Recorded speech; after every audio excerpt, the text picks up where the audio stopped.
Hello and welcome to CSS News. Today I'm Ronak Soni back again with the prime time bulletin news. Now let's start with the bulletin news with some of the top headlines of the day. President Ramnath Kovind confers Padma Awards for the year 2021. Delhi Regional Security Dialogue conveyed by India over Afghanistan situation to be held tomorrow. NSA Ajit Doval to hold bilateral talks with his counterparts from Uzbekistan, Tajikistan today. Centre amends legal metrology pegged commodity rules to 2011 for enhanced protection of consumer rights. Over 109 crore 12 lakh COVID-19 vaccine doses administered so far under nationwide vaccination drive. United Kingdom recognize India-made Covaxin for inbound travel. Now let's start our bulletin with some of the national news first. Delhi Regional Security Dialogue, which is being conveyed by India over Afghanistan situation, will be held in New Delhi tomorrow. President Ramnath Kovind today conferred Padma Awards for the year 2021 on prominent personalities at a ceremony in Rashtrapati Bhavan. Centre has amended the legal metrology pegged commodity rules 2011 for enhanced protection of consumer right. India said that global citizen action on climate change is contingent on the delivery of timely adequate finance.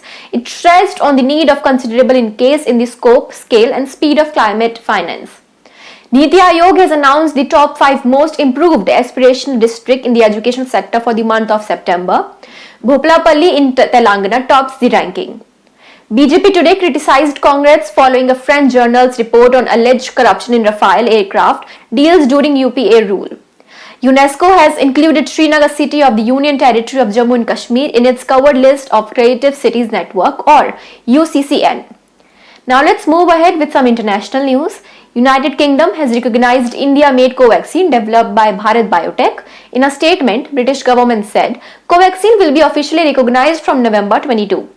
The Bangla version of the book Operation X about the novel commando operation jointly launched by the Indian Navy and the Mukti Bahini of Bangladesh was launched in Dhaka on Monday. In Russia, week-long paid holiday today ended amid the curbing the spread of coronavirus. The country is witnessing thousands of new cases and more than 1,000 deaths per day. In Germany, the number of new coronavirus infections per 100 million people over the last 7 days scaled to 2001.1 today, a record since the beginning of the pandemic.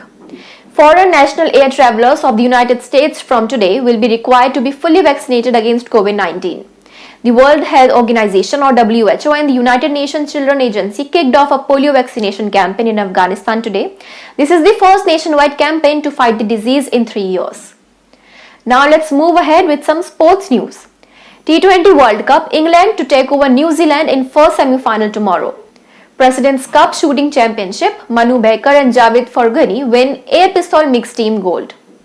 WTT Contender Tournament, Indian table tennis pair of Manika Batra, Archana Kamath clinches women doubles title at Glasgow. Now let's jump into the states news. The Election Commission today announced biennial election to Maharashtra, Karnataka, Telangana and Andhra Pradesh Legislative Councils. Leader of opposition in the Legislative Assembly of Maharashtra, Devendra Fadnavis, has alleged that Maharashtra Minister and NCP leader Nawab Malik has associated with fraudulent transaction including a land deal at Kurla in Mumbai, and the deal was done between the company owned by the relatives of Nawab. In Bihar, Kharna is being celebrated today on the second day of the 4-day Chhath Puja. On this day, devotees keep fast for the whole day and break their fast after worshipping the sun god in the evening. Uttar Pradesh government has set the target to inoculate 25 to 30 lakh people per day to provide at least 1 dose of COVID vaccine security cover to the all eligible people in the state by the end of this month. A new low pressure area has formed in the southeast Bay of Bengal in the adjoining areas as observed today, says Indian Meteorological Department in Chennai. Uttarakhand is celebrating its 21st State Foundation today. Various programs are being organized across the state on this occasion. Sensex dropped 242 points, Nifty calls 56 points. Global crude oil prices rise after Saudi Arabia's oil producer Aramco raising selling price for its crude. Asian market relieved by payrolls, inflation test looms. Oil market fall as industry data shows big build in US inventory. So this much for our Primetime Bulletin News. I am Ronak Soni and I'll come back again with another episode of Primetime Bulletin News, same time, same place. For that, do not forget to click on the subscribe button, hit the like button and do share your views in the comment section below and keep watching CSS News.